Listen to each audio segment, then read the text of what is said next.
नमस्कार, पंजाब डिबेट में आपका स्वागत है और मैं हूं आपके साथ आयुष चित्रांश। पंजाब डिबेट में आज चर्चा करेंगे कि आखिर कोरोना के मामले फिर से क्यों बढ़ रहे हैं। देश में एक ओर वैक्सीनेशन का अभियान जोरों पर है तो दूसरी ओर कई राज्यों में बढ़ रहे कोरोना के मामले चिंता को बढ़ा रहे हैं। देश के कई राज्यों के साथ साथ पंजाब में भी बढ़ रहे कोरोना के मामलों ने सरकार की टेंशन को बढ़ा दिया है। हालांकि सरकार स्थिति को कंट्रोल करने में लगी है, लेकिन बड़ा सवाल यह है कि क्या कोरोना रिटर्न हो रहा है और इसके लिए आखिर जिम्मेदार कौन है। क्या कोरोना को लेकर के लोगों में अब डर पहले जैसा नहीं रहा है और इसलिए लोग लापरवाही बरत रहे हैं। क्या कोरोना को फिर से न पनपने देने के लिए सख्ती की जरूरत एक बार फिर से है और क्या सरकारों को और बड़े और कड़े कदम उठाने की जरूरत भविष्य में होगी।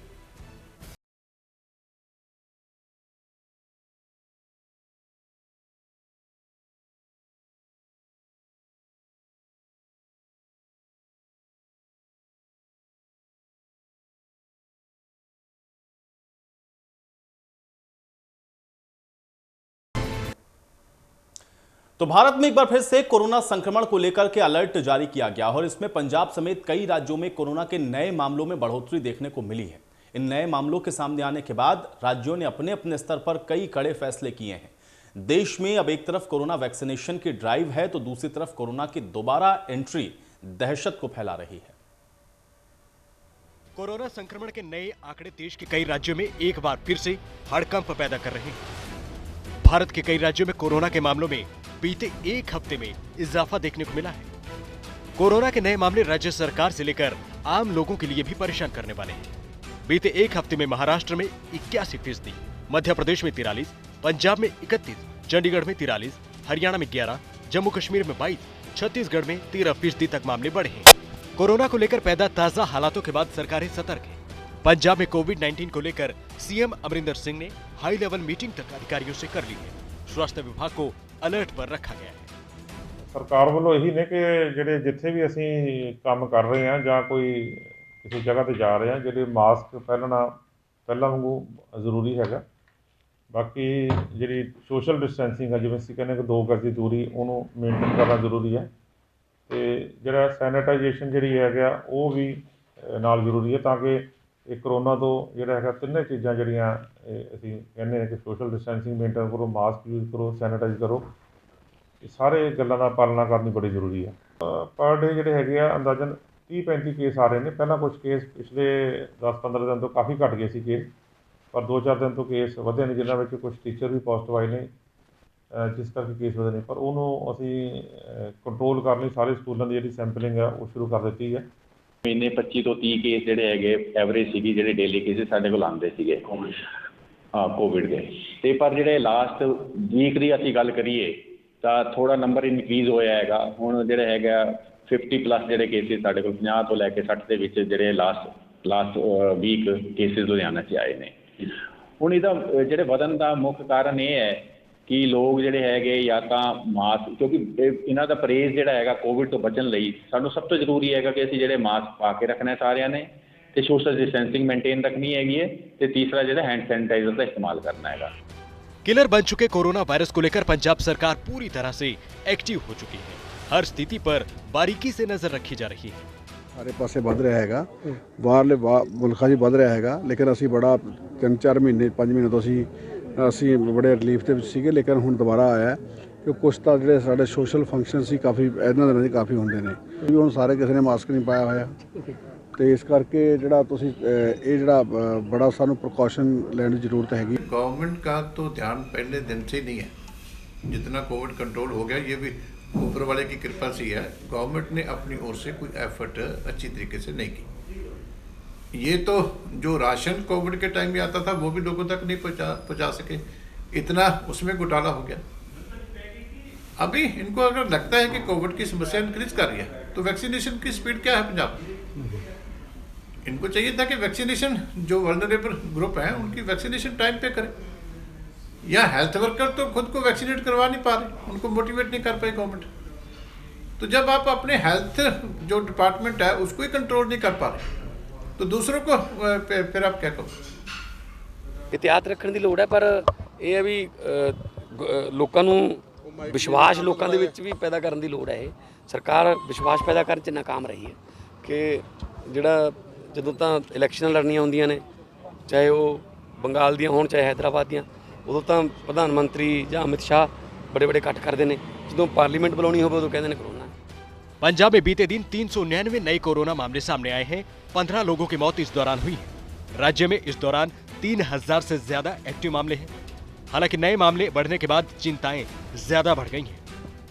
दिल्ली एम्स के director doctor Randeep Guleria corona के नए मामलों को लेकर चेता चुके हैं कि बेवजह यात्रा करने की भूल न करें, क्योंकि नया स्ट्रेन महाराष्ट्र, केरल और पंजाब में पहुंच चुका है।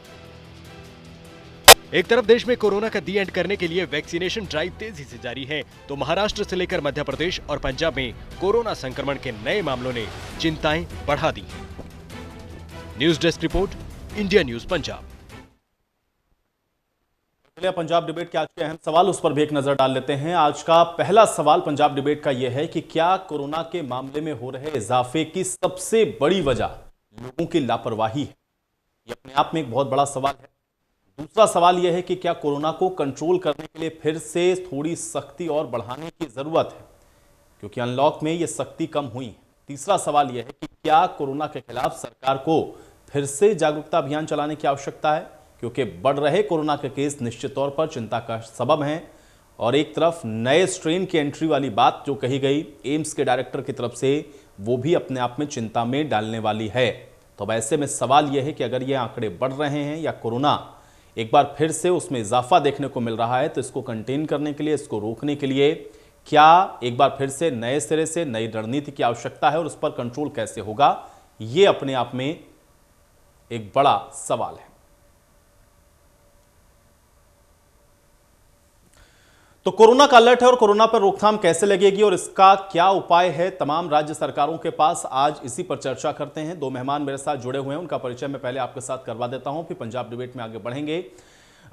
डॉक्टर बलबीर सिंह जी हमारे साथ जुड़े हुए हैं आम आदमी पार्टी की तरफ से। डॉक्टर बलबीर सिंह जी, बहुत स्वागत है आपका इस चर्चा में। जीएस बाली जी हमारे साथ जुड़े हुए हैं कांग्रेस पार्टी की तरफ से। जीएस बाली जी, आपका भी इस चर्चा में बहुत स्वागत है। जीएस बाली जी, आपसे इस चर्चा की मैं शुरुआत करूंगा, क्योंकि पंजाब के अंदर हम लोगों ने देखा कि कोरोना के जो आंकड़े हैं उसमें कुछ इजाफा हुआ है और अब इसको लेकर के जो प्रशासन है वो एक बार फिर से अलर्ट मोड पर चला गया है। लेकिन आंकड़े बढ़ रहे हैं, तैयारी क्या है, ये मैं आपसे थोड़ा समझना चाहूंगा। बिल्कुल आशु जी, आपने कहा हमारे पंजाब के अंदर ये दुर्भाग्यपूर्ण है कि नहीं पंजाब में होना चाहिए, मध्य प्रदेश में नहीं होना चाहिए, महाराष्ट्र में नहीं होना चाहिए, मगर हुआ। कहीं एहतियात वाली बात आती है तो गवर्नमेंट जो है हमारी, पहले भी अगर हिंदुस्तान के अंदर अगर लॉकडाउन हुआ था तो हमारी सरकार ने ही पहला लॉकडाउन जो है वो लगाया था यहाँ पर। तो हम ये समझ सकते हैं कि हमें अवेयरनेस लाने के लिए, अगर हम लोगों के बीच में जो मुख्यमंत्री कह रहे हैं हमारे या हमारे मंत्री साहबान कह रहे हैं, वो अवेयरनेस लाने की बहुत जरूरत है और आप लोगों का भी बहुत बड़ा योगदान है मीडिया का, इसमें हमें कहने में कोई दिक्कत नहीं है। दूसरी बात मैं ये कहूंगा कि आज ऑपोजिशन की बात, मानिए अकाली दल के जो है वो प्रवक्ता बोल रहे थे, वो अवेयरनेस की बात कर रहे हैं। आप वो खुद मंत्री रहे हैं, अवेयरनेस की बात तो ये कि उनको खुद मास्क लगा के आना चाहिए था। अब आप ही, हम ओहदेदार जो हैं, जो लीड करने वाले लोग हैं, हम ही अगर उसको नहीं अपनाएंगे तो लोगों को हम क्या बता पाएंगे। तो मैं फिर भी निवेदन करना चाहूंगा, यहाँ राजनीतिक वाली बात नहीं है, ये बहुत दुर्भाग्यपूर्ण है। हमें लोगों के अंदर ये अवेयरनेस आनी चाहिए और लोग इस चीज को समझे, और सरकारों का भी ये फर्ज है, हिंदुस्तान की सरकारें भी कर रही हैं, स्टेट की सरकारें भी कर रही हैं, माननीय मुख्यमंत्री भी पंजाब के कर रहे हैं और स्टेटों के मुख्यमंत्री भी कर रहे हैं, देश के प्रधानमंत्री भी कर रहे हैं। हमें इस तरफ आना चाहिए कि लोगों के अंदर अवेयरनेस आनी चाहिए। वो अवेयरनेस हमारी सरकारें जो है वो सक्षम है। अगर बढ़ गया है तो हिंदुस्तान में सब जगह बढ़ा है, वो दुर्भाग्यपूर्ण है, नहीं होना चाहिए। हम लोगों को ये सोचना चाहिए कि जो है वो हमें एहतियात बरतनी चाहिए, मास्क लगाने चाहिए। मैं कल भी किसी फंक्शन में था तो मैंने देखा बहुत कम लोगों ने, जो एजुकेटेड पढ़े लिखे लोग थे, उन्होंने भी मास्क नहीं लगाए हुए थे। मैंने ऑफिसर साहबान को देखा, अभी सबने मास्क लगाया हुआ था। तो हमें अगर कोरोना की कोई बात है, अगर लोगों के सामने जाना है, तो अवेयरनेस बहुत जरूरी है। और मैं पंजाब के लोगों से, हिंदुस्तान के लोगों को, जहां जहां लोग भी आपकी डिबेट देख रहे हैं इंडिया न्यूज की, मैं हाथ जोड़ के बेनती करूंगा कि इसको जो है वो बड़ी सीरियस तरीके से लें और अपने मास्क का यूज करें। बिना मास्क के कहीं भी जाने की कोशिश मत करें, एहतियात रखते हैं। अपने जीवन बहुत अनमोल जीवन है, इसको ध्यान से जो है वो देखें। बिल्कुल जीएस बाली जी, आपने जो बात कही मुझे लग रहा है दर्शकों तक भी पहुंची होगी। तो इंडिया न्यूज़ लगातार इस तरीके की बातों को उठाता रहता है और आज इसीलिए यही वजह है कि हम लोग आज ये चर्चा लेकर बैठे हैं ताकि लोग सुरक्षित हो सकें।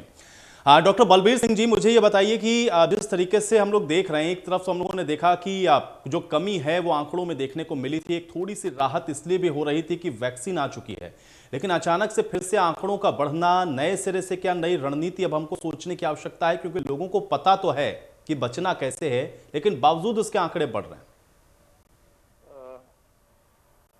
आंकड़े बढ़ रहे हैं, इसका कारण क्या है ये हमें देखना पड़ेगा।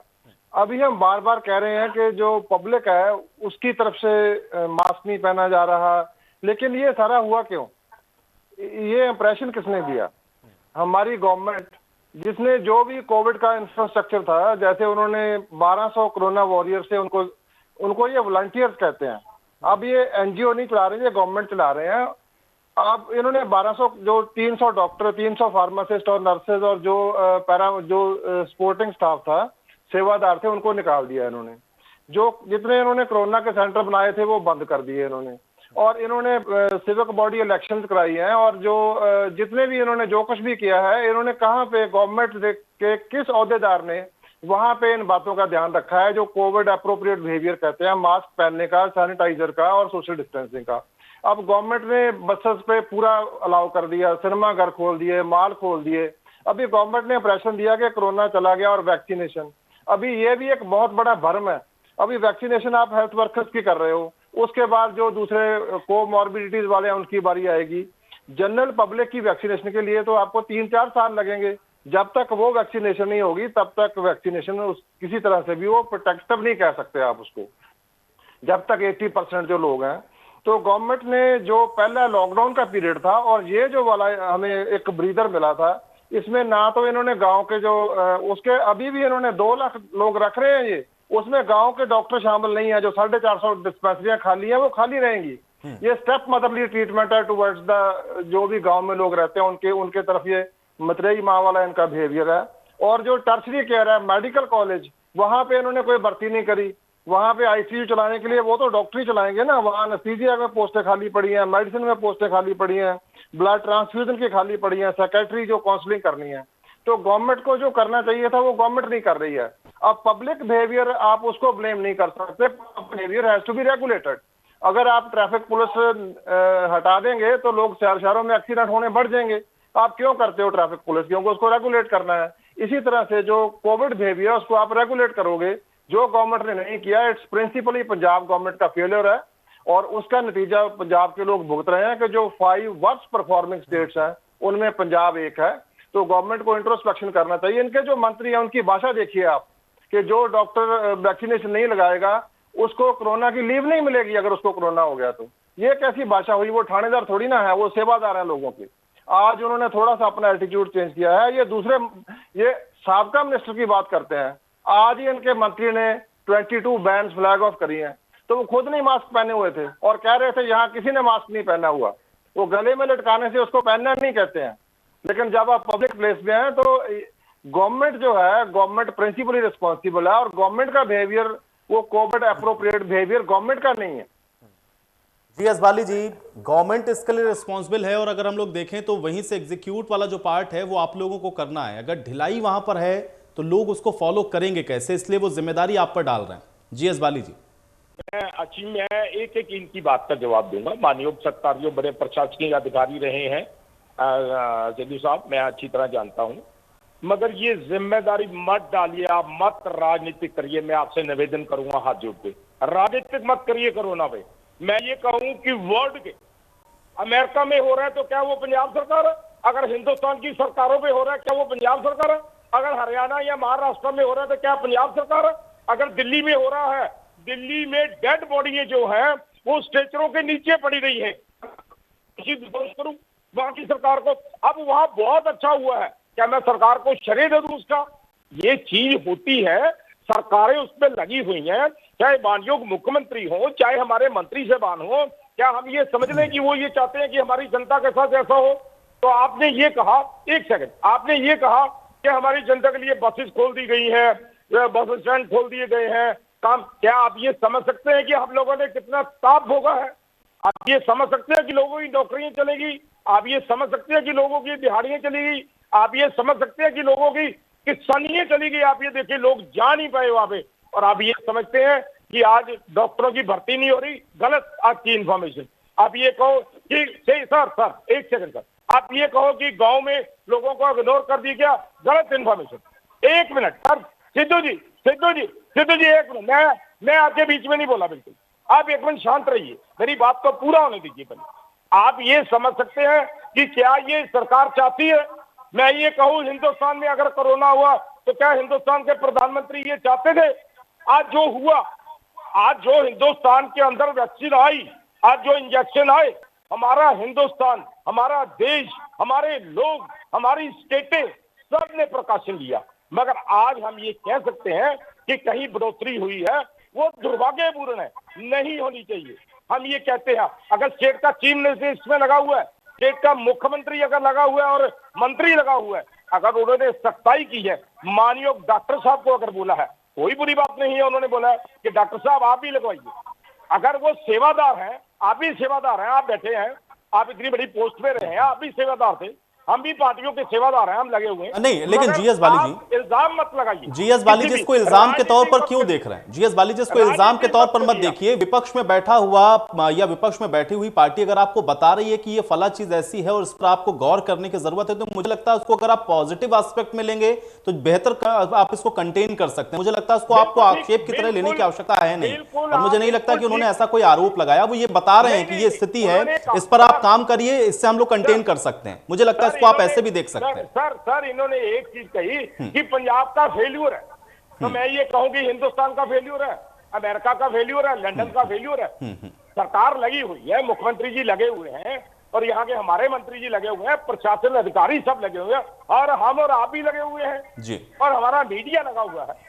मानियोग मैं फिर आपसे कहूंगा इसमें सुधार की जरूरत है। आपने बहुत अच्छी सजेशन दी, मगर इल्जामबाजी नहीं सर। मैं फिर कहूंगा दिल्ली में अच्छा हुआ तो मैं कह दूं कि मुख्यमंत्री जी ने किया, ठीक है, अच्छी बात हुई, मगर हमारे पंजाब में भी तो बहुत अच्छा हुआ। मगर आज बढ़ोतरी सारी हिंदुस्तान में हो गई, महाराष्ट्र में हो गई, मैं ये कहूँ मध्य प्रदेश में हो गई, मैं कहूँ अगर पंजाब में हो गई। दुर्भाग्यपूर्ण नहीं होने चाहिए। हमारे सभी लोग लगे हुए हैं, मैं कहूँगा आप लोग भी लगे हुए हो, अवेयरनेस आनी चाहिए। चलिए, तो सिर्फ यही कहूँगा। चलिए बाली जी, मैं आपकी बात का जवाब लेता हूँ। डॉक्टर बलबीर सिंह जी जवाब दीजिए। हाँ देखो, बाली जी जो नेगेटिव एग्जांपल्स है वो ले रहे हैं, ये पॉजिटिव एग्जांपल लेना नहीं चाहते। ये अमेरिका को जाते हैं, जो वर्स्ट परफॉर्मर है उनकी बात करते हैं। ये कहते हैं कि we are the best among the worst. अभी इनको बताओ कि श्रीलंका बहुत पास है इंडिया के, वहां पे कोरोना नहीं हुआ, वो एक टूरिस्ट सेंटर है, तो उसका श्रेय आप वहां की गवर्नमेंट को देंगे। अगर अमेरिका में बहुत हुआ तो वहां उनके प्रेसिडेंट थे उनको इनाम मिल गया, उनका आपको भी मिल जाएगा। अब ये दिल्ली की बात करते हैं। दिल्ली आज की डेट में देश की बेस्ट गवर्न स्टेट है। यहाँ पे लोगों को फ्री बिजली भी मिल रही है, पानी भी मिल रहा है, वहाँ पे जो एग्रीकल्चरल वेस्ट है उसकी मैनेजमेंट भी चल रही है। कोरोना पे आ जाइए बाली जी, कोरोना की बात कर लेते हैं, ठीक है। चलिए थोड़ा कंटेक्स्ट तो सब लेते हैं ना भाई। पंजाब में जो अच्छा हुआ उसका क्रेडिट आप लेंगे, तो दिल्ली में क्या अच्छा कर रहे हैं थोड़ा सा तो बताएंगे, आगे पीछे, ठीक है। कोरोना पे ही रहेंगे, बीच में मत, ठीक है। Doctor Balbir Singh ji, doctor Balbir Singh ji. हाँ देखो, अगर मैं कोरोना की बात करूं, जो दिल्ली का मॉडल है वो बेस्ट मॉडल निकला कि वहां पे वो एक ट्रांजिट सिटी है, इंटरनेशनल सिटी है, और वहां पे ट्रैफिक बहुत ज्यादा है। उसके बाद वहां पे केस आए, लेकिन जिस तरह गवर्नमेंट ने अपने इंफ्रास्ट्रक्चर को बढ़ाया और जिस तरह कोरोना वॉरियर्स की केयर करी, उनको पंजाब में जो आपके कोरोना वॉरियर आपने निकाले हैं उन्होंने रेगुलर भर्ती करी है। वो वहां उनको वॉलंटियर नहीं कहते हैं, वो उनको पूरा मान सम्मान देते हैं। और उसका जो होम केयर का मॉडल है वो पूरी दुनिया में कॉपी किया जा रहा है। और वहाँ का जो मोहल्ला क्लिनिक है, और लोगों को घर में रख के लोगों की घर में केयर करी दिल्ली सरकार ने, उनको राशन तक पहुंचाया, उनको कुक्ड फूड पहुंचाया, और कितने 10,000 बेड के हॉस्पिटल वहां पे बना दिए उन्होंने on a very short notice. तो दिल्ली का मॉडल, आप वहां जाओगे तो आप अपने आप को वहां पे जाके फंस जाओगे। आप वाली जी, आप दिल्ली का मॉडल बेस्ट मॉडल है, जिन्होंने बहुत बड़े क्राइसिस को बहुत अच्छे तरीके से उसको हैंडल किया। और जो उनका कोई भी मॉडल है, आप कोरोना का मॉडल भी जो है वो दिल्ली का मॉडल है, वो सारी दुनिया में कॉपी किया जा रहा है। जो उनका होम केयर मॉडल है और जो प्लाज्मा थेरेपी है वो दिल्ली में शुरू करी है दिल्ली के मुख्यमंत्री ने। तो आप उस तरफ ना मत जाइए, लेकिन पंजाब के भले के लिए आप कह रहे हो गलत करी जा रहे हो, मैं आपको चैलेंज करता हूं डिबेट के ऊपर। अभी आपने जो 2 लाख जॉब है, आप मुझे दिखा दो, उसमें एडवर्टाइजमेंट दिखा दो कि रूरल मेडिकल ऑफिसर आप उसमें भर्ती कर रहे हो। आप नहीं कर रहे हो। अभी तक आप मुझे बता दो कि आपने स्टेट मेडिकल कॉलेज में कितने स्पेशलिस्ट भर्ती करे हैं पिछले 10 महीने में?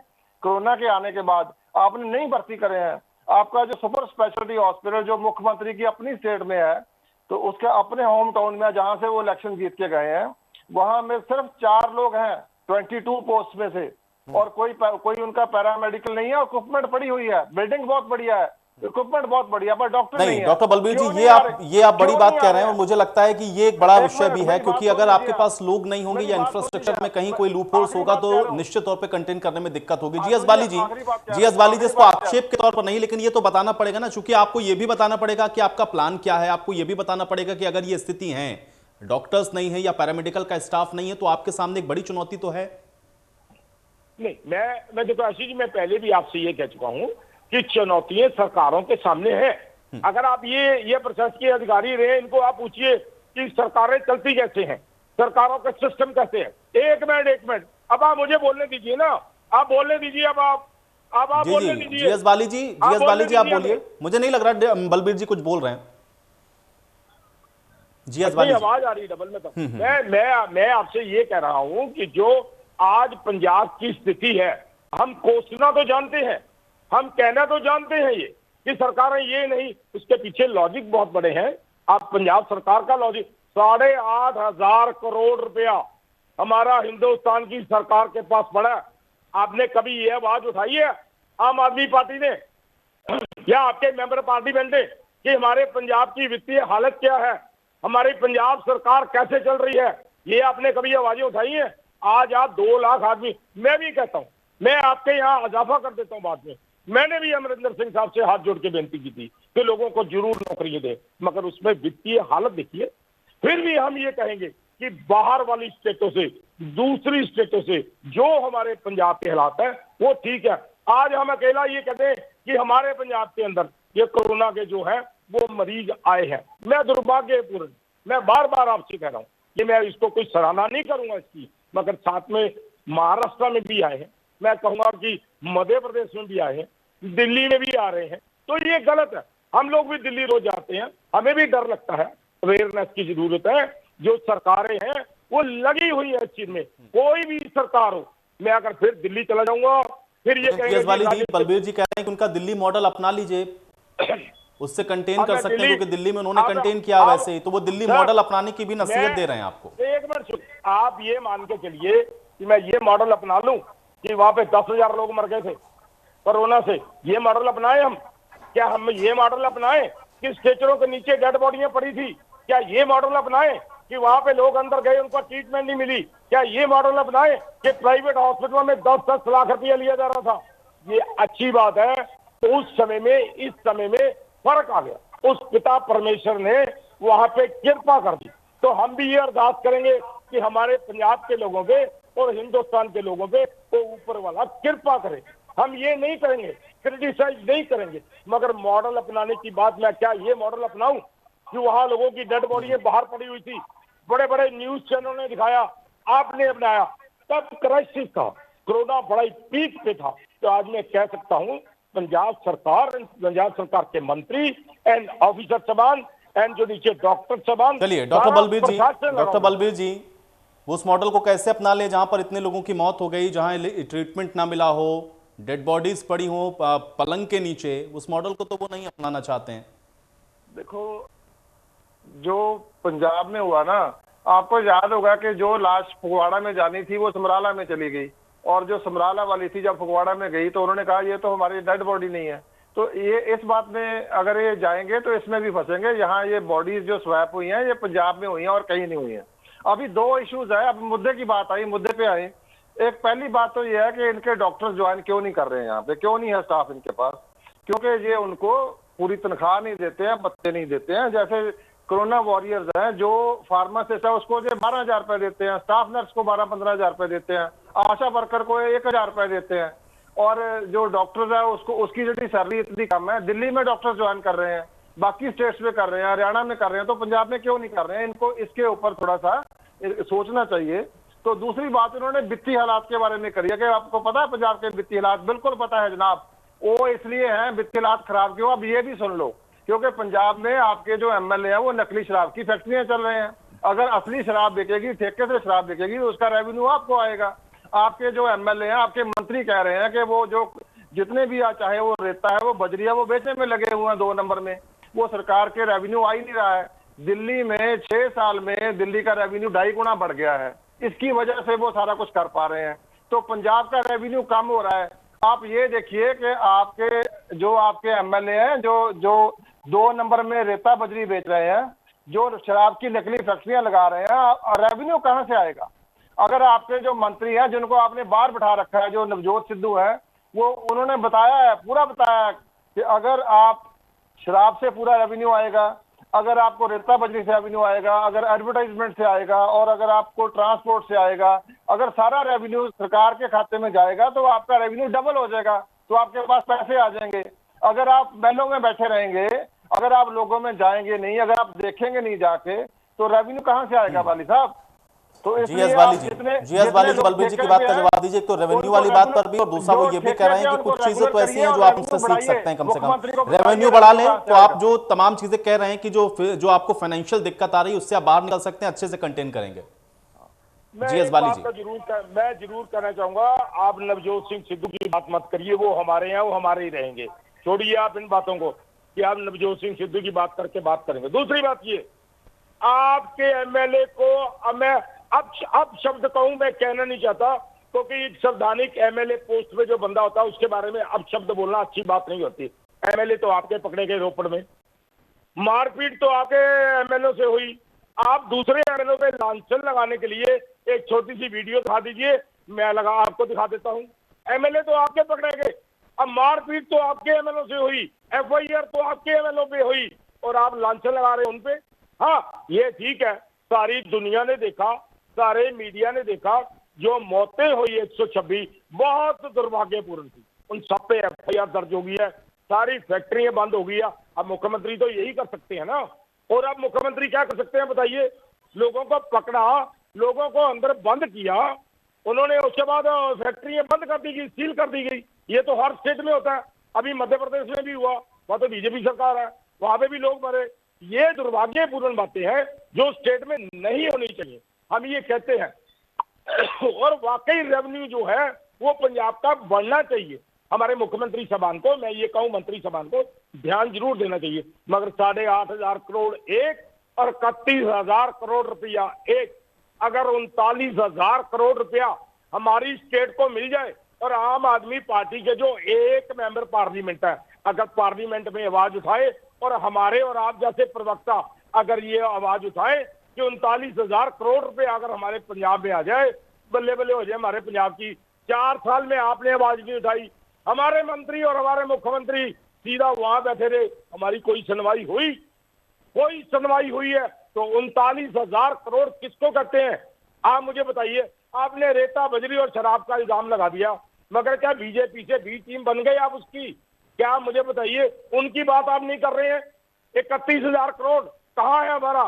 4 साल से हम पीट रहे हैं कि दीजिए, अभी 8,500 करोड़ हमारा दीजिए, जीएसटी का लोगों का पैसा कहाँ गया? उसकी बातें आप आम आदमी पार्टी क्यों नहीं करता? आप मुझे बताइए। आप लांछन लगाना चाहते हैं, मुख्यमंत्री ने ये किया, डॉक्टर बलबीर सिंह जी, क्योंकि पंजाब के अंदर मुख्य विपक्षी पार्टी आप हैं, तो पंजाब के हित के लिए मुझे लगता है इन बातों को उठाना चाहिए, क्योंकि अल्टीमेटली तो जनता के बारे में आप सभी सोच रहे हैं, और पंजाब के लिए क्या भला हो रहा है। और अगर फाइनेंशियल क्राइसिस है तो निश्चित तौर पर बहुत सारी चीजें एग्जीक्यूट करने में प्रॉब्लम है।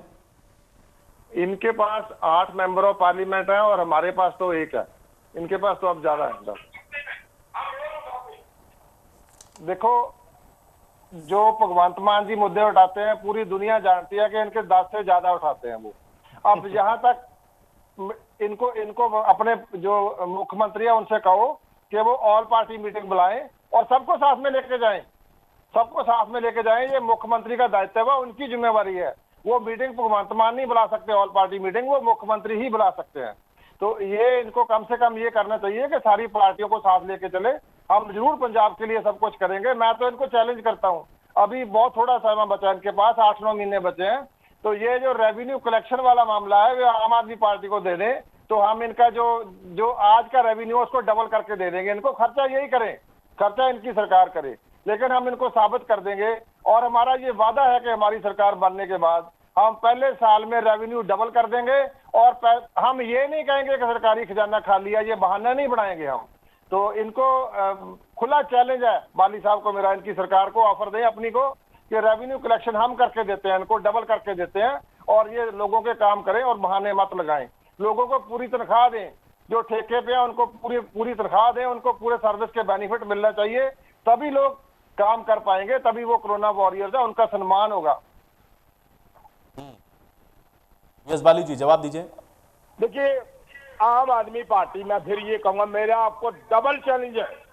पहले अपनी पार्टी को संभालिए, अपने एमएलए को संभालिए, बिकने मत दीजिए एमएलए को, अपने आप को मजबूत करिए, फिर आके टीवी पे चैलेंज कीजिए। आप अभी आप मजबूत नहीं है, आपके पैर के नीचे जमीन नहीं है, आपकी जड़ें नहीं है, आप क्या इतनी बड़ी सरकार को चैलेंज करेंगे? और किस हैसियत से चैलेंज कर रहे हैं आप? 81 एमएलए जिसके हो और पूरे बहुमत में हो, आपके पास तो जो 4-6 थे वो भी आपके बिक गए, वो भी आ गए। पहले पार्टी संभालिए, फिर रूलिंग पार्टी को चैलेंज करिए। आप क्या रेवेन्यू बनाएंगे? अपने लोगों को संभालिए, पहले आप अपने लोगों को स्थिर बनाइए, अपनी जड़ों को मजबूत करिए, फिर चैलेंज करिए। कैप्टन अमरिंदर सिंह, चलिए अब जीएस बाली जी और बलबीर जी, मैं ये चाहूंगा कि थोड़ा कोरोना पे चर्चा कर लें। आप लोग आपसी आरोप प्रत्यारोप में उलझ गए। जीएस बाली जी मैं बहुत सीधा सा सवाल पूछता हूं, डॉक्टर बलबीर जी थोड़ा कोरोना पे ही रहते ना, एक दूसरे पे आरोप प्रत्यारोप करने से तो कोई भला पंजाब की जनता का नहीं होना है। जीएस बाली जी मुझे बताइए कि आंकड़े तो बढ़ रहे हैं, इसको आप स्वीकार कर रहे हैं और पूरे देश में हम लोग देख रहे हैं कि एक पैटर्न है कि अब बढ़ता हुआ नजर आ रहा है। प्लान क्या है आपका, क्या रणनीति है, किस तरीके से आगे बढ़ रहे हैं, इसको कैसे रोकेंगे? मानियो कि मैंने फिर भी आपसे निवेदन किया, दोबारा फिर कह देता हूं, हमारी एडमिनिस्ट्रेशन और हमारे मंत्री साहबान एंड हमारे मुख्यमंत्री जो है वो पूरे जोर से लगे हुए हैं। हम लोगों से भी बार बार निवेदन कर रहे हैं, सबसे बड़ा है मास्क के बिना मत निकलिए अंदर से, ये फैलने वाली बीमारी है। हम ये रिएक्शन होता है इससे बार बार, चाहे बसेज हो, चाहे वो बस स्टैंड हो, चाहे वो और छोटी चीजें हो, ये हर जगह पे हॉस्पिटल हो, सिनेमाघर हो, या हम ये कहें मॉल हो, जहां पे भी हो, इसको एहतियात बरतिए। लोगों का अपना संयोग भी जो है वो बहुत जरूरी है। सरकार को लोगों के संयोग से सरकार आई है, लोगों के संयोग से ये चीजें खत्म होगी। हम तो बहुत खुश थे कि हिंदुस्तान के अंदर इसकी जो है वो दवाई आ गई है, वो वैक्सीन आ गई है, अब तो कोई दिक्कत नहीं, मगर फिर बढ़ गया है। बार बार ये कहेंगे कि जो हमारी एडमिनिस्ट्रेशन है, जो हमारे सरकार है, बड़ी मजबूती से लगी हुई है। और मैं आपसे भी बेनती करूंगा, पहले भी की है, कि आप बहुत अवेयरनेस ला रहे हैं, मीडिया बहुत अवेयरनेस ला रहा है, ये बार बार आप डिबेट करिए कोरोना के ऊपर, कि पंजाब में हो या हिंदुस्तान में कहीं हो, वो नहीं होनी चाहिए। हम रोज सुबह से शाम तक देखते हैं, जो टीवी चैनल है उनके माध्यम से लोगों तक बहुत जा रहा है, सोशल मीडिया की तरफ से बहुत जा रहा है। एहतियात बरतनी चाहिए हमें, सबसे बड़ी बात ये, तभी ये बीमारियां दूर होगी। और हम ऊपर वाले से प्रार्थना भी करते हैं कि जल्दी से जल्दी खत्म हो। हमारी एडमिनिस्ट्रेशन, हमारी सरकार लगी हुई है बहुत जोर, हम एलिगेशन नहीं लगाएंगे, हम फिर भी धन्यवाद देंगे कि चलो अगर दिल्ली में अच्छा हुआ तो बहुत अच्छी बात है, आप मुबारकबाद। डॉक्टर बलबीर जी, एलिगेशन लगाने से तो कुछ नहीं होगा, ये बताइए कि अगर कोई खामी है तो उसको तो आप बराबर बता ही रहे हैं, लेकिन होना क्या चाहिए? आपको क्या कमी नजर आ रही है जो ऐसा सरकार को अभी फौरी तौर पे करना चाहिए जो ये नहीं कर रहे हैं? दो बातें कहूंगा मैं। एक तो बाली जी ने कहा था कि हमारे एमएलए बिक गए हैं, तो मैं इनको याद दिलाना चाहता हूँ कि इनकी मध्य प्रदेश की सरकार चुनी गई। अब मैं आपको होगा तो मैं निकाल दूंगा इसको। अब रोब प्रतिरोध, आप कोरोना में बात करो ना, आपने रोब लगाया, मैंने जवाब दे दिया, अब खत्म करिए ना इस बात को। चलो, इनकी 3 सरकारें चलेगी, मैं उस पर बात नहीं करूंगा, मैं कोरोना पे आ रहा हूँ। हाँ राइट सर, राइट। हाँ, 2 बातें हैं। एक तो मैं जनता से हाथ जोड़ के बेनती करता हूँ कि जो हमारे सरकार के जो हमारे हालात हैं पंजाब के और जो देश के दुनिया के हालात हैं, तो हर एक आदमी अपनी जान के लिए खुद जिम्मेवार है। जैसे कहते हैं सवारी अपने सामान के लिए जिम्मेवार है। तो आपको मैं सबको बेनती करता हूं कि जब भी आप घर से बाहर जाते हैं तो मास्क पहने, क्योंकि ये आपको कोरोना से भी बचाएगा, ये आपको जो नॉर्दर्न इंडिया की एयर है ये भी हाईली पोल्यूटेड है, उससे भी बचाएगा, और जो नॉर्मल खांसी जुकाम होता है उससे भी बचाएगा। ये आपको बहुत सारी बीमारियों से, ये आपकी ढाल है, इसको आप मास्क को पार्ट ऑफ लाइफ बना लीजिए टिल फर्दर, जब तक ये पूरा कोरोना वगैरह का खत्म नहीं हो जाता, कम से कम फॉर 1 ईयर, 1 साल के लिए तो ये चलेगा जब तक वैक्सीनेशन पूरी नहीं हो जाती। और जब भी आप घर वापस आते हो तो साबुन से अच्छी तरह से हाथ धोने चाहिए, और जहां तक हो सके वहां पे जो फिजिकल डिस्टेंस है वो मेंटेन करनी चाहिए। ये तो मेरी लोगों से अपील है। अब मैं सरकार से बेनती करता हूं कि आप जो आपका इंफ्रास्ट्रक्चर था आपने डिसमेंटल किया, इसको बार बार मत कीजिए। ये भगवान ने आपको एक चेतावनी दी है। आपका जो हेल्थ का इंफ्रास्ट्रक्चर है तो उसमें आप रेगुलर भर्ती करिए। मेडिकल कॉलेजेस में भी और डिस्पेंसरीज में भी स्टाफ पूरा होना चाहिए, उनके पास दवाइयां भी होनी चाहिए। मैं गांव में जाता रहता हूं तो वहां पे दवाइयां भी नहीं है, दवाई होनी चाहिए, डॉक्टर होना चाहिए, फार्मासिस्ट होना चाहिए, वहां पे लेबोरेटरी टेस्ट भी होने चाहिए। तो ये गवर्नमेंट का भी फर्ज बनता है कि वो अपना इंफ्रास्ट्रक्चर है वो रेगुलर, उनको पूरी तनख्वाह मिलनी चाहिए, तभी लोग आएंगे और उनको सारी सुविधा मिलनी चाहिए, जितने भी सर्विस के बेनिफिट्स होते हैं, और उनको पेंशन भी मिलनी चाहिए। और जो लोग इसके सब्जियां पहुंचाते हैं लोगों के घर में, वो भी कोरोना वॉरियर्स हैं। जो पानी सैनिटेशन वर्कर्स हैं वो भी कोरोना वॉरियर्स हैं। जो इस हालात में स्कूल में जाके टीचर पढ़ाता है या एग्जाम लेता है वो भी कोरोना वॉरियर है। उनको भी पूरी तनख्वाह मिलनी चाहिए, रेगुलर जॉब्स मिलनी चाहिए। अभी ये 2 लाख जॉब लेके आए हैं तो मेरी गुड विशेस है, लेकिन पहले 4 साल से ये 40,000 हर साल होनी चाहिए थी। लेकिन ये नहीं होना चाहिए कि आखिरी साल में सारा कुछ होगा, सारी डेवलपमेंट ये अब बदलना चाहिए सारा, और हम बदलेंगे भी, हमने दिल्ली में बदला भी है। तो ये मॉडल ऑफ डेवलपमेंट जो है ये हर साल, जैसे IAS की होती है तो हर साल रिक्रूटमेंट्स होनी चाहिए और उनको पूरी तनख्वाह, पूरे बेनिफिट्स और पूरी पेंशन सभी एम्प्लॉइज को मिलनी चाहिए। सारे कोरोना वॉरियर्स बन जाते हैं उसमें। जब भी कोई बुरे हालात में जो भी आदमी काम करता है, सबसे बड़ा कोरोना वॉरियर किसान है। अभी हमको जो किसान है उसके साथ भी खड़ने की जरूरत है, क्योंकि एक ही महकमा चला है कोरोना में, बाकी सारे डिपार्टमेंट ठप हो गए थे, लेकिन किसान ने काम किया और डॉक्टर्स ने काम किया। और सरकार को इन दोनों के लिए एक्स्ट्रा जो है मतलब वो केयरफुल होना चाहिए और उनकी मदद करनी चाहिए। जी असबाली जी, इंफ्रास्ट्रक्चर पर ध्यान और खासतौर से स्वास्थ्य महकमे पर विशेष ध्यान देने की जरूरत है। ठीक है, मैं बलबीर जी की बात को जो है वो समझ रहा हूँ जो कह रहे हैं, मगर मैं बलबीर जी एक आपसे फिर बेनती करना चाहूंगा। मानयोग आप अपनी पार्टी से भी कहिए और अपने लोगों से भी कहिए, एक दफा जो है मैं इसके हक में हूँ कि लोगों की तनख्वाह बढ़नी चाहिए, लोगों को नौकरी मिलनी चाहिए, मैं इसके बिल्कुल खिलाफ नहीं हूँ। मानयोग जब पार्टी में नहीं थे हम लोगों ने आवाज भी उठाई थी इसके बारे में, हमें कोई दिक्कत नहीं। मगर दूसरी तरफ वित्तीय हालत के बारे में भी सोचिए। मैं आपसे कहूँ, आखिरी साल में अगर डेवलपमेंट हो रही है बहुत अच्छी बात है। क्या आप समझते हैं आज डेवलपमेंट बंद कर दें हम? आज भी कर रहे हैं तो बहुत अच्छी बात है। अगर आज भी नौकरी दे रहे हैं तो बहुत अच्छी बात है। मैं ये कहूंगा जब भी दी बहुत अच्छा किया। 10,000 टीचरों को रेगुलर किया सरकार ने। क्या वो हमारी सरकार ही थी, कांग्रेस की सरकार ही थी जिन्होंने 10,000 को रेगुलर किया? जरूर उसमें एजुकेशन हुई, उसमें मेहनत लगी लोगों की, मगर माना मुख्यमंत्री जी ने 10,000 लोगों को दी नौकरी, आगे भी दे रहे हैं। मैं आपसे फिर निवेदन करूंगा कि आप सरकार जो है सेंटर, उनके कानों तक जू रह के सारे जो आपके MLA साहबान एंड आपके 1 मेंबर पार्लियामेंट, 8 हमारे मेंबर पार्लियामेंट, 81 हमारे MLA साहबान, सारे ही समाज को उठाएं। मगर आप सिर्फ पंजाब को कोसते हैं, पंजाब ने ये नहीं किया, पंजाब ने वो नहीं किया। अरे भाई 39,000 करोड़ रुपया हमारी स्टेट को आ जाएगा तो पगड़ी का रंग बदल जाएगा बलबीर जी, हमारे सूट का रंग बदल जाएगा, हमारी वित्तीय हालत अच्छी हो जाएगी, हमारे लोगों को जॉब्स मिलेंगी, इंडस्ट्री हमारी चलेंगी, हमारा सब कुछ चलेगा, हमारा पंजाब खुशहाल हो जाएगा। मगर सेंटर में लोग बैठे हुए हमारे पंजाब को देखते ही नहीं है। हमारे पंजाब की तरफ आज किसानों का क्या हुआ आपके सामने है। मैं तो अभी परसों होके आया हूँ वहां, मैंने देखा है वहां क्या हालात है। तो मानयोग सत्तारयोग, मैं आपसे फिर निवेदन करूंगा इस बात का कि आवाज ये उठाइए कि हमारा 39,000 करोड़ रुपया जो है हमारी स्टेट को दीजिए।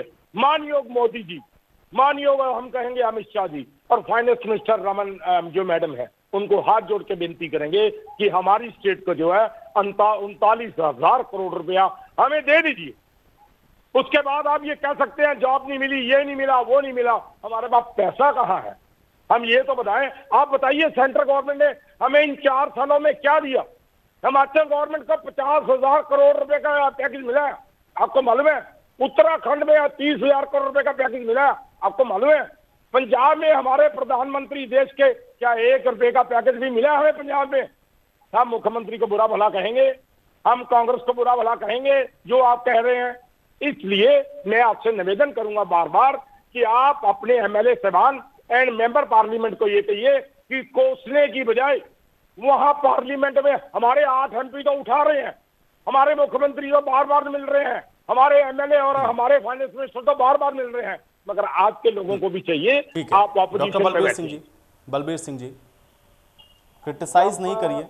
आवाज भी उठा लीजिए पंजाब के लिए। जो गवर्नमेंट लोगों से वादे करती है वो गवर्नमेंट ने पूरे करने होते हैं। उसने पहले सोचना होता है कि मैं वादे कैसे पूरे करूंगा, और जो अपोजिशन पार्टी होती है उसकी जिम्मेवारी होती है, लोग उसको ये जिम्मेवारी देते हैं कि जो सरकार की जिम्मेवारी है वो लोगों के प्रति आप तय करोगे।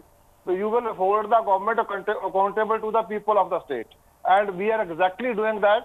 आप अपना काम करो, हमें अपना काम करने दो। लेकिन आप बाली जी बार बार यही कही जा रहे हो। आप जब बात कोरोना की होते हैं आप महाराष्ट्र चले जाते हो। आप मुझे बताओ, ये पैसे पंजाब के रहते हैं? एक मिनट रुक जाओ, बीच में मत बोलो बाली जी। जब जो पैसे हैं क्या बंगाल को मिले? नहीं मिले। क्या महाराष्ट्र को मिले? नहीं मिले। तो ये खाली पंजाब की बात नहीं है। जो आपके हाथ में है वो आप करते नहीं है।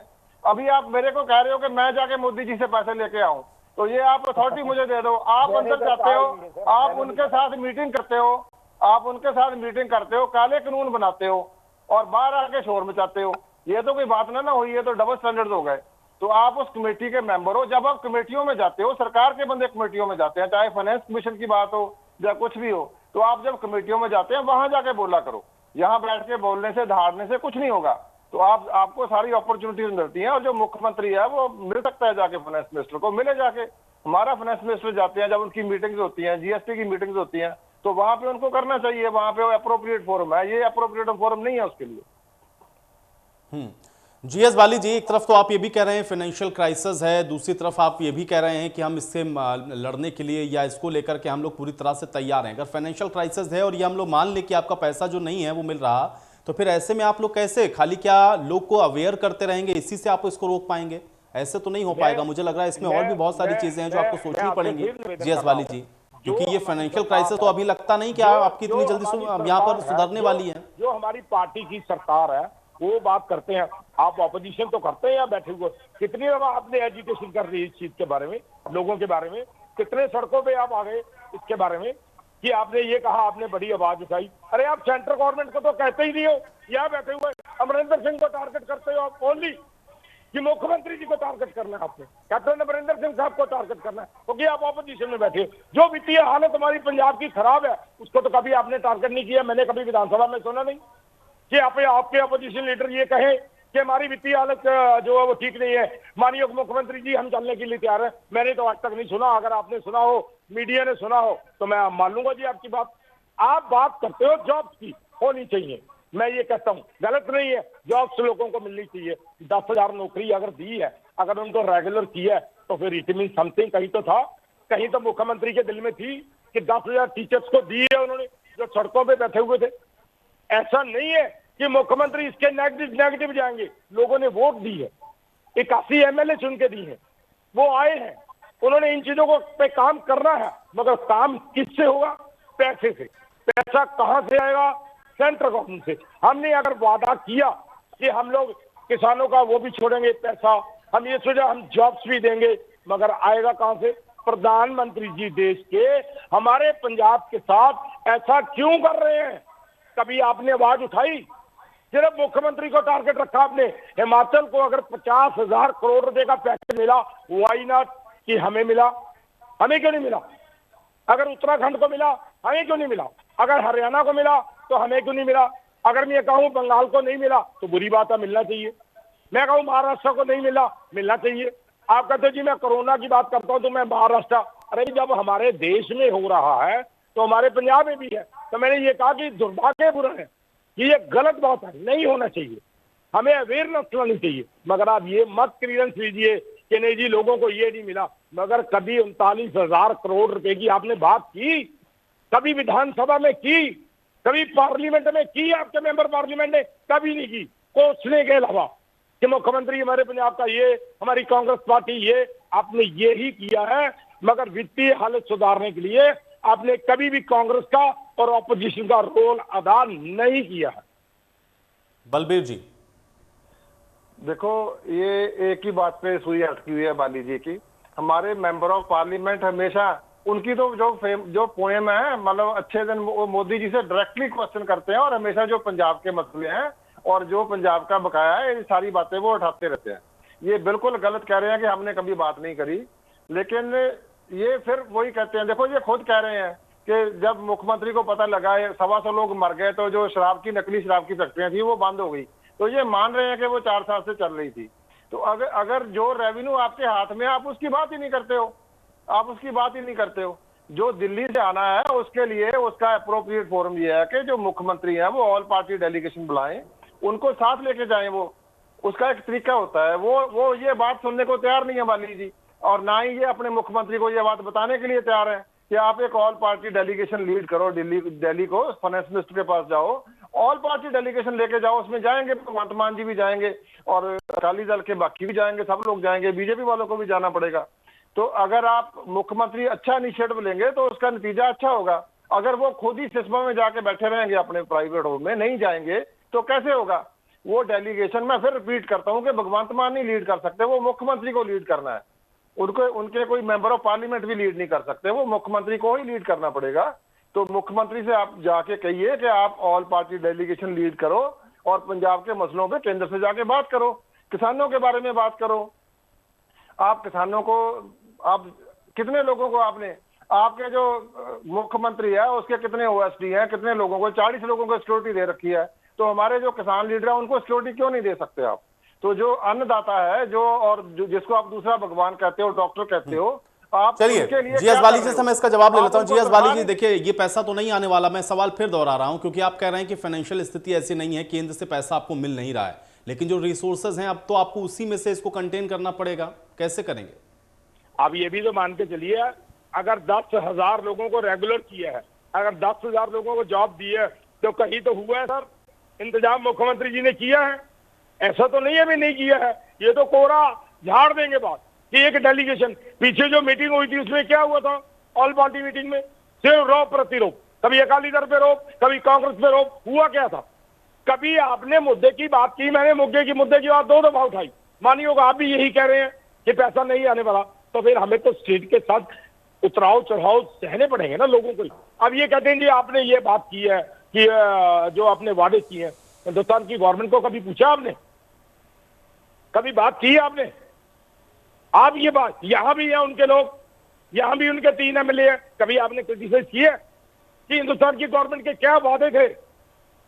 कभी आपने बात की है? मगर आप पंजाब में हैं, आप नेगेटिव बात तो लेंगे, मगर जो पॉजिटिव हो रही है उनके बारे में आप कभी बात नहीं करेंगे। मैं राजनीतिक बात करना ही नहीं चाहता था जब आपका डिबेट का मैसेज आया, मैं बात करना चाहता था कोरोना में, कि जो कोरोना के हालात हैं वो हिंदुस्तान में एंड पंजाब में अच्छे नहीं है, दुर्भाग्यपूर्ण है। ये तो दिल्ली की तरफ ले गए हमें, ये तो हमें उसकी तरफ। अरे भाई आप अपने आप को पहले ठीक कीजिए, फिर आप अपने एलिगेशन लगाइए, जो आपका अच्छी बात होगी, जो अच्छा सुझाव होगा अपोजिशन का। माननीय मुख्यमंत्री भी चाहते हैं कि अगर आप अच्छी बात करेंगे तो हमें सरकार दे दीजिए। इतनी जल्दी क्यों है सरकार लेने की? आइए ना फील्ड में, लीजिए सरकार, आप चुनाव लड़िए, आइए एमएलए लेके, आप अच्छे लोगों को लाइए अपनी पार्टी में। आप ऐसे बातें मत करिए जो आप बातें कर रहे हैं, सिर्फ एलिगेशन। मैं क्राइसिस की बात कर रहा हूँ पंजाब में, अगर फिर दोबारा कर रहा हूँ 3री दफा, अगर आप ये आवाज उठाएं तो ये आपकी आवाज वहां पहुंच सकती है। हम लोग तो रेगुलर उठा रहे हैं और हम ये भी निवेदन कर देंगे मुख्यमंत्री जी से कि आल पार्टी को लेके जाए, 31,39,000 करोड़ रुपए के लिए प्रधानमंत्री जी से बात करें। हम ये भी कह देंगे, आप भी कह दो, मगर आवाज तो उठाओ आप। अब तो आपने तो विधानसभा में कभी आवाज नहीं उठाई। चलिए जीएस बाली जी के साथ पंजाब डिबेट में अभी यहीं समाप्त करूंगा। आप दोनों का बहुत शुक्रिया अपना समय निकालने के लिए, इस चर्चा का हिस्सा बनने के लिए। हालांकि कोरोना एक बार फिर से बढ़ता हुआ नजर आ रहा है और उसको लेकर के पंजाब के अंदर नई व्यवस्थाएं भी की जा रही हैं, तमाम तरीके के नए जो प्रतिबंध है वो भी लगाए जा रहे हैं, लेकिन सवाल यही है कि आखिर इसको और कैसे रोका जाएगा। आज पंजाब डिबेट में मेरे साथ फिलहाल इतना ही।